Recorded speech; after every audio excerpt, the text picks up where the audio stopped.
took 20 minutes. Is that 20? Yes. Well, I will do it less if not 20.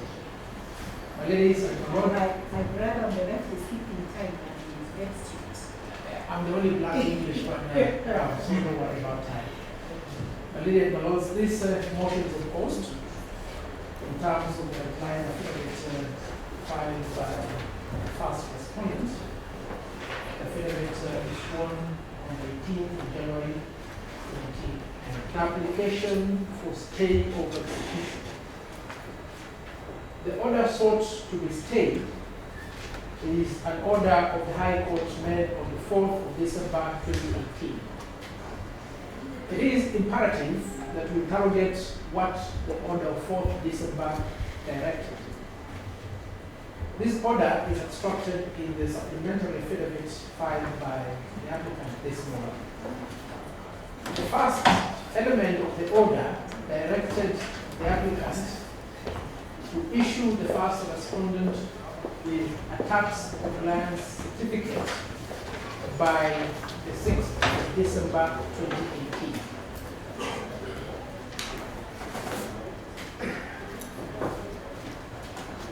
The second element of the order directed the second respondent, being the Law Society of Kenya, to accept the first respondent's nomination papers without the tax compliance certificate in the event that the applicant will not have complied with the first order. That, in essence, is what we saw in stay. Now, for the court to be minded to grant an order of stay of execution, the applicant must certify the twin conditions. One, that it has an arguable appeal and that the appeal will be rendered nugatory if an order of stay is not granted. For us to demonstrate that there is no arguable appeal in the first instance, we just need to examine what was the case of the first respondent before the High Court. The case of the first respondent before the High Court is found at page 72 of the record of the motion.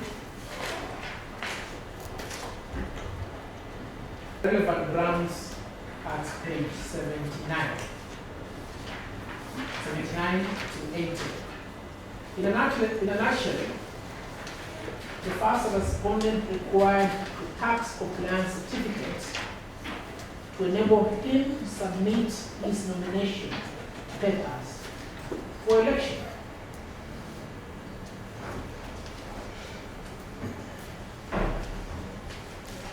That petition had nothing to do with the so-called long outstanding tax dispute between those two parties. And I say so because, as regards the judgment of Justice Odunga made on 11th May 2018, there is a pending appeal. No order of stay of execution has been sought or obtained in that appeal. So we put aside that case, it's of no relevance here. As regards the order of 2nd of November 2018, again there is an appeal filed by the applicant. Say that again. As regards the order of 2nd of November issued by Justice Okwani in petition number 377 of 2018, there is again an appeal proffered by the applicant. Oh, sorry, I'm told there's no appeal. There is no appeal against that order. So that the existence of that order cannot be an encumbrance towards compliance with the subsequent order of 4th of December 2018. An appeal is proffered.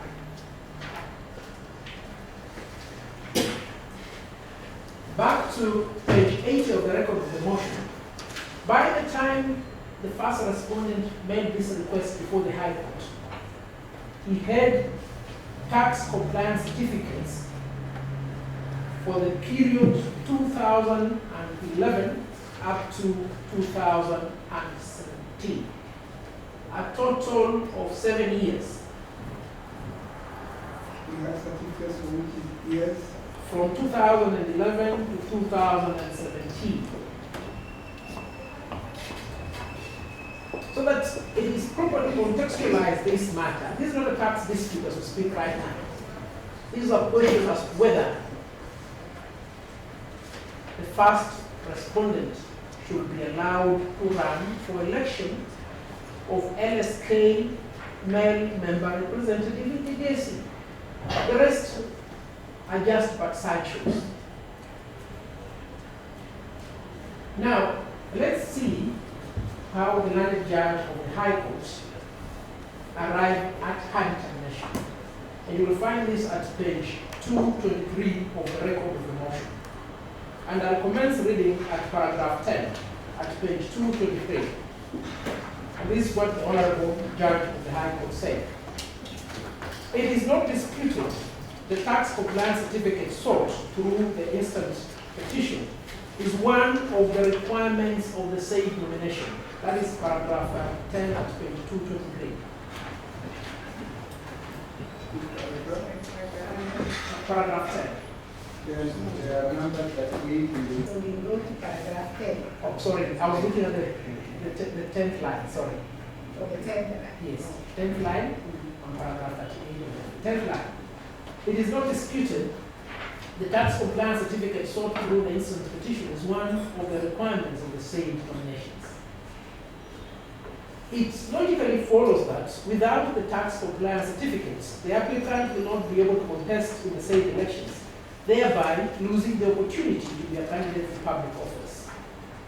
And then the judge proceeded to balance the interest vis-a-vis the challenge posed by the applicant. At paragraph 39, still at page 223, he stated thus: I find that the first respondent will still be at liberty to recall or cancel the tax compliance certificate issued to the applicant in the event that the instant petition is unsuccessful.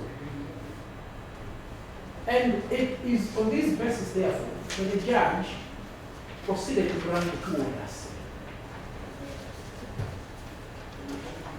Now, the lamentation put by my learned colleague as to the credibility of the appeal is this: that they are confronted with two conflicting orders of the High Court.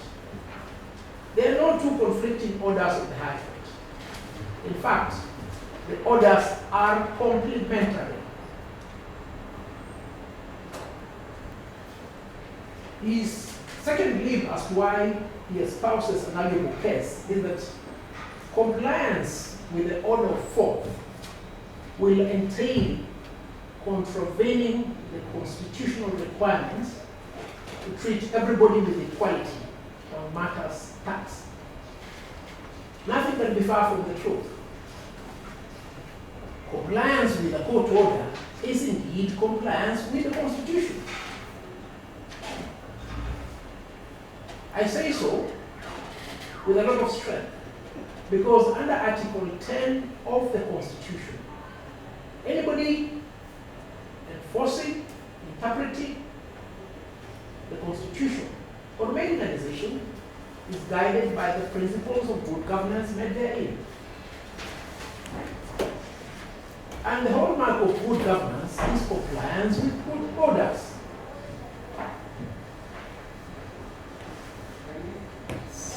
To close that issue, all we need to do is examine what is the statutory provision in respect to tax compliance certificates.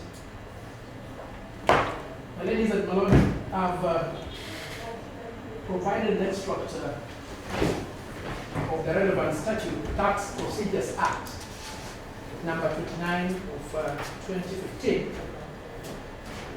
And the issue of the tax compliance certificate is provided for under Section 72. And it is imperative that we interrogate this with precision because of a misinterpretation by my colleague. 72 subsection 2 reads, the tax commissioner may issue a tax compliance certificate which shall be valid for the period specified in the certificate upon the applicant fulfilling conditions the commissioner may impose. And then of paramount importance is subsection 3.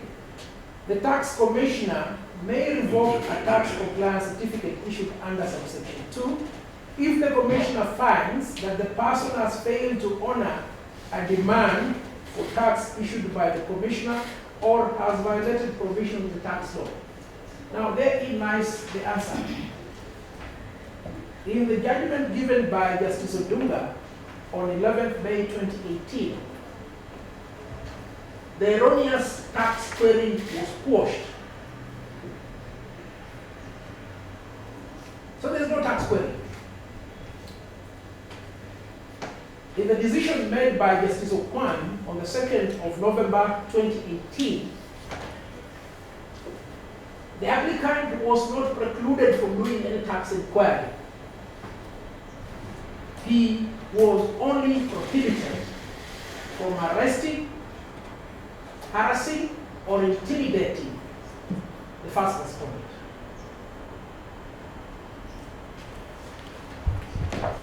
It is my humble submission that this appeal cannot be rendered nugatory.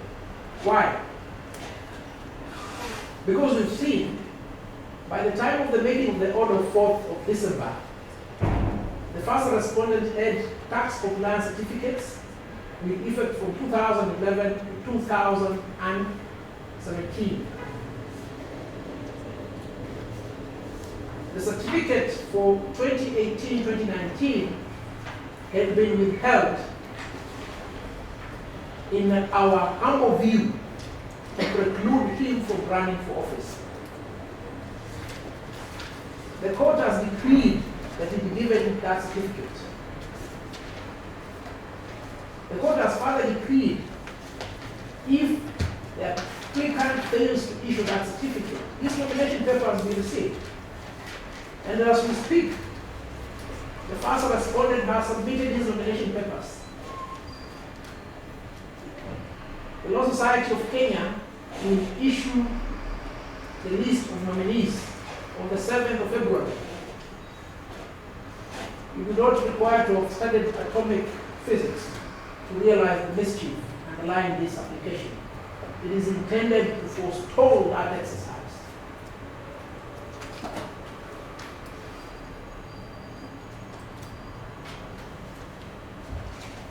And the applicant cannot say that it is in the immediate period of an application for content, because it can go to the court that made the order of 4th and explain all these things that he seeks to explain before you now. This is not the forum. And in support of that argument, I refer the court to the decision appearing at pages 61 to 67 of my list of authorities, supplementary. That is the case of County Council of Narok versus Abasoi Farms of this court for the preposition in law that a threat of a contempt application before the High Court is not a ground for stay. And you will find this statement at page 64 of the boundary of authorities. Sorry, what? Who is CM? Yeah. Page 64, my lord.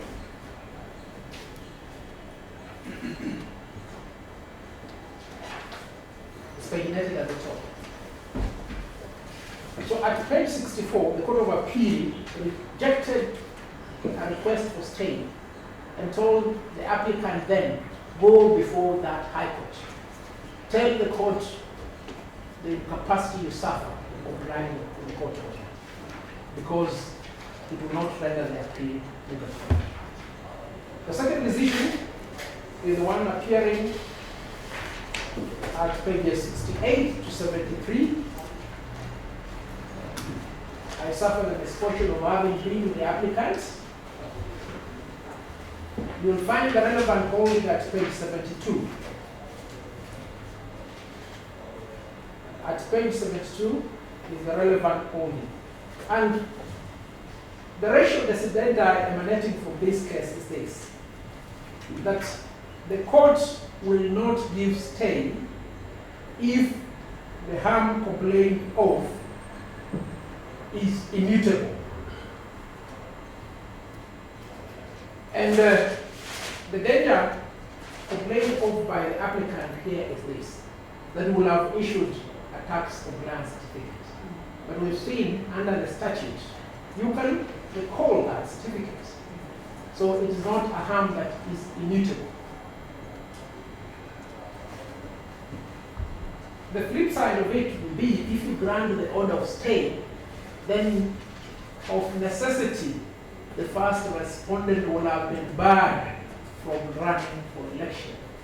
And that is the mischief that must prevail in the horizon of the court's eye. It is the mischief that must ring in your ear as you consider this application. There is no tax dispute here. It is the JSC elections. Lastly, I refer your lordships and my ladies to the authority appearing at page 74 to page 91, the case of Dr. Fred Matiang'i and Dr. Mbona Mbona. We argued this case before this court about a year before, where a similar request was made. And the Court of Appeal determined the issue at page 88. And because this is of significant importance, permit me to read it as I close. When court issues orders, they do not do so as suggestions or pleas to the person at whom they are directed. Court orders issued ex cathedra are compulsive, peremptory, and expressly binding. It is not for any party, be he high or low, weak or mighty, and quite regardless of his status or standing in the society, to decide whether or not to obey, to choose which to obey and which to ignore, or to negotiate the manner of his compliance. That is what Kenya Revenue Authority is saying, that because I'm a state agency, I should be given preferential treatment when it comes to court order. KRA is seeking to negotiate terms of compliance with the order 4th of December. My Lord and my ladies, you must deprecate this action. I humbly beseech you to dismiss this application with an order for costs.